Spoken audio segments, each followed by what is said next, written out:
पवित्र सर्वशक्तिमान आमମାନଙ୍କର से राजाମାନଙ୍କ राजा से पवित्र आत्मा ଯୀଶୁଙ୍କ ନାମରେ ସମସ୍ତଙ୍କୁ ମୋର ନମସ୍କାର ଆଉ ପ୍ରେଜ୍ ଦ ଲର୍ଡ ଜଣାଇ ଆଜିର କିଛି ବିଶେଷ ସୂଚନା ଏ ଭିଡ଼ିଓ ମାଧ୍ୟମରେ ଦେବା ପାଇଁ ମୁଁ ଚିନ୍ତା କରିଅଛି। ପ୍ରଭୁ ଅନୁଗ୍ରହ କରି ମୁଁ ଆମ EBS ଗଜପତି ଅର୍ଥାତ୍ ଆମ ସମ୍ମିଳନୀ ଆମ ଖବରକୁ ସ୍ୱାଗତ କରୁଛୁ, ଯାହାଙ୍କ ନାମ ହେଉଛି କୋନା ଚିନ୍ତନ ୟୁଟ୍ୟୁବ୍ ଚ୍ୟାନେଲ୍ ତରଫରୁ ଆମେ ଜଣା କରୁଛୁ। ପ୍ରିୟ ଦର୍ଶକ ବନ୍ଧୁମାନଙ୍କୁ ପଦେ ଆଉ ଈଶ୍ୱରଙ୍କ ବିବେକ ଦୟା ହେତୁ କିଛି ସୂଚନା ଦେବା ନିମନ୍ତେ ମୁଁ ଚିନ୍ତା କରିଅଛି। ଆଜିର ଭିଡ଼ିଓ ମାଧ୍ୟମରେ ପୁଟାସିଂ ମଣ୍ଡଳୀରେ ଏକ ଗୁରୁତ୍ୱପୂର୍ଣ୍ଣ ସୂଚନା ବା ନିମନ୍ତ୍ରଣ ବିଷୟ ନିମନ୍ତେ ମୁଁ କହିବା ପାଇଁ ଚାହିଁଅଛି। ତେଣୁ ଆସନ୍ତୁ ଆଉ ଆଗାମୀ ଅର୍ଥାତ୍ ଚଳିତ ମାସ ମେ 15 ଆଉ 16 ତାରିଖ ଦିନ ପ୍ରଭୁଙ୍କ ଦୟା ହେତୁ ଆଉ ପାଳକ ଅଭିଷେକ କାମ ବା କାର୍ଯ୍ୟ ରହିଅଛି। 15 ତାରିଖ ଦିନ ପୁଣି 16 ତାରିଖ ଦିନ ଜୁବଲି ଓ ନୂତନ ଗୃହ ପ୍ରତିଷ୍ଠା କାର୍ଯ୍ୟକ୍ରମ ରହିଅଛି। ଏ ସମ୍ପର୍କରେ ମୁଁ ସୂଚନା ଦେବା ପାଇଁ ଚାହେଁ ଆଉ କେଉଁ ଲୋକମାନେ ସେହି ବିଶେଷ କାର୍ଯ୍ୟକ୍ରମରେ ଯୋଗଦାନ ଦେବେ ସେ ସମ୍ପର୍କ ମଧ୍ୟ ମୁଁ ଜଣାଇବା ପାଇଁ ଚିନ୍ତା କରୁଛି।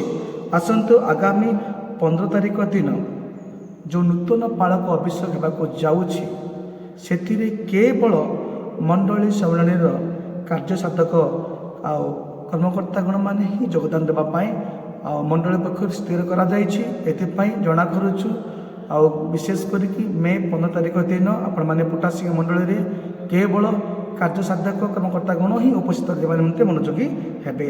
ପୁଣି ଆଉ ମଣ୍ଡଳୀ ପକ୍ଷରୁ ସ୍ଥିର କରାଯାଇଛି ଯେ 16 ତାରିଖ ଦିନ ଏକ ନୂତନ ଉପାସନା ଗୃହର ପ୍ରତିଷ୍ଠା ତା ସହିତ ଜୁବଲି କାର୍ଯ୍ୟକ୍ରମ ରହିଛି। ଏହି ଦୁଇଟି କାର୍ଯ୍ୟକ୍ରମ ମେ 16 ତାରିଖ ଦିନ ହେବାକୁ ଯାଉଛି। ଏଥିରେ ଆଉ ମଣ୍ଡଳୀ ପକ୍ଷରୁ ସ୍ଥିର କରାଯାଇଛି ଯେ ନୂତନ ଆଉ ଉପାସନା ଗୃହ ଓ ଜୁବଲି କାର୍ଯ୍ୟକ୍ରମରେ ଯୋଗଦାନ ଦେବା ନିମନ୍ତେ ଆଉ ସେଇଦିନ ରହିଛି ଯେ ପ୍ରତ୍ୟେକ ମଣ୍ଡଳୀର ମୁଖ୍ୟ କର୍ମକର୍ତ୍ତାଗଣ ପୁଣି ଶାଖା ମଣ୍ଡଳୀର ମୁଖ୍ୟ କର୍ମକର୍ତ୍ତାଗଣମାନେ ଯୋଗଦାନ ନିମନ୍ତେ ଆଉ ମଣ୍ଡଳୀ ପୁଟାସିଂ ମଣ୍ଡଳୀ ସ୍ଥିର କରିଅଛି। ଏଥିପାଇଁ ଏହି ବିଶେଷ 2 ଦିନ ପାଇଁ ଆଉ ନିମନ୍ତ୍ରଣ ରହିଅଛି। ପ୍ରିୟମାନେ ଆପଣମାନେ ବହୁ ସଂଖ୍ୟକ ଯୋଗଦାନ ଦେଇ ସେହି ନୂତନ ପାଳକ ଅଭିଷେକ କାର୍ଯ୍ୟକ୍ରମ ମଧ୍ୟ ଯାହା ରହିଛି ଉପାସନା ଗୃହ ଜୁବଲି କାର୍ଯ୍ୟ ନିମନ୍ତେ ପ୍ରାର୍ଥନା ପୂର୍ବକ ପହଞ୍ଚିବେ। ଏହା ଆମ EBM ମଣ୍ଡଳୀ ସହିତ ଯୋଗାଯୋଗ କରିଛି ଆଉ ରିବ୍ୟମ୍ ପାଣି ମହାଶୟ ଆଜ୍ଞା ତାଙ୍କ ଦିକନ ସେ ମହାଶୟଙ୍କ ମୁଖରୁ ଏ ସମସ୍ତ କଥାକୁ ସଂଗ୍ରହ କରିଅଛି ଆଉ ଆମ ସମ୍ମିଳନୀକୁ ଜଣାଇବା ନିମନ୍ତେ ଏହା ଆଜିର ଭିଡ଼ିଓ କରିଅଛି। ତେଣୁ ପ୍ରତ୍ୟେକ ଆଉ କାର୍ଯ୍ୟକାରୀଗଣମାନେ ଏ ପ୍ରତି ଧ୍ୟାନ ଦିଅନ୍ତୁ। ବିଭିନ୍ନ ଆଉ ମଣ୍ଡଳୀ ସମାଜକୁ ହୁଏତ ଚିଠି ନିମନ୍ତ୍ରଣ ଚିଠି ପହଞ୍ଚି ନପାରେ, କିନ୍ତୁ ଏହି ୟୁଟ୍ୟୁବ୍ ମାଧ୍ୟମରେ ଆମମାନେ ଜଣା କରୁଛୁ ଏପରିପକ ବହୁ ସଂଖ୍ୟକ ଆସିବେ ଆଉ ପ୍ରାର୍ଥନା ପୂର୍ବକ ମନୋଯୋଗୀ ହେବେ। ଏତିକି ଆଜିର ଭିଡ଼ିଓ ମାଧ୍ୟମରେ ଅଡ଼ିଓ ଟିକେ ଶୁଣିବା ପାଇଁ ଯିବା, ଯାହାକି ଆମମାନଙ୍କୁ ସେ ସତ୍ୟତ ଭାବେ ପ୍ରକାଶ କରିଛନ୍ତି ଆଉ ଦିକନ ରିବ୍ୟମ୍ ପାଣି ମହାଶୟଙ୍କ ଅଡ଼ିଓ କଲ୍ରୁ ଆମେ ଶୁଣିବା ପାଇଁ ଯିବା। ଧନ୍ୟବାଦ। ପ୍ରେଜ୍ ଦ ଲର୍ଡ।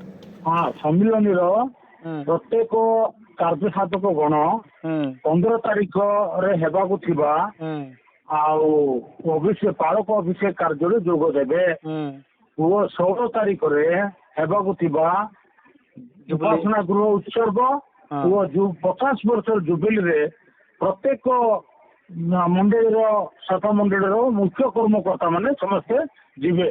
ଆଜ୍ଞା, ଆଚ୍ଛା ବାସ୍, ଠିକ ଅଛି, ଧନ୍ୟବାଦ। ହଉ ଆଜ୍ଞା, ରହୁଛି ଆଜ୍ଞା, ନମସ୍କାର। ନମସ୍କାର।